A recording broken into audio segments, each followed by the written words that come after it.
आपल्या कंसारा मातेच्या गडाला पूर्वी असं काही घडलंय का देवाने डायरेक्ट गवळच बंद केलं आणि ते काय झालं होतं ते सांगतो पुढे. तर आम्ही आलो होतो पौर्णिमेच्या दिवशी कंसारा मातेच्या गडाला दर्शन घ्यायला. या गडाचं दर्शन झालं का त्याच्याच खाली हा गड आहे. तर पूर्वीचे लोक सांगतात का हाच मेन कंसारा गड होता. पण याआधी असं काही घडलेलं आहे का देवाने डायरेक्ट दरवाजा बंद केला. जास्त काही माहित नाही इथलं, पण ह्या गडाचं दर्शन घेतलं. आणि तुम्ही कधी ऐकले का झाडामधून पाणी वाहतं? तर नोव्हेंबरच्या 7 तारखेला मागच्या वर्षी पण आणि या वर्षी पण इथून डायरेक्ट पाणी व्हायचं. इकडे कंसाऱ्या माऊलीच्या समोर नवीन नवीन पद्धतीने खेळ करता आणि नाचता.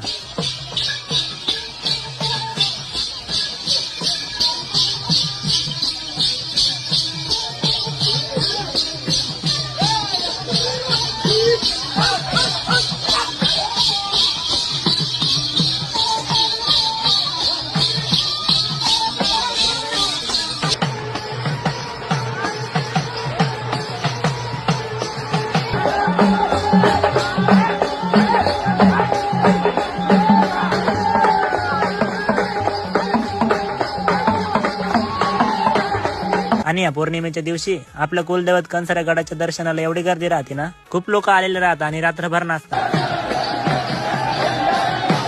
आणि हा नवस पूर्ण करण्यासाठी देवाला बोकडे आणि कोंबडा मानवतात आणि भंडारा करतात. अशी आपली आदिवासी संस्कृती खूप पूर्वीपासून चालत आलेली आहे आणि चालूच राहणार. आणि हा व्हिडिओ शेअर करून तुमच्या मित्रांना पण दाखवा आणि आयडीला फॉलो करून घ्या.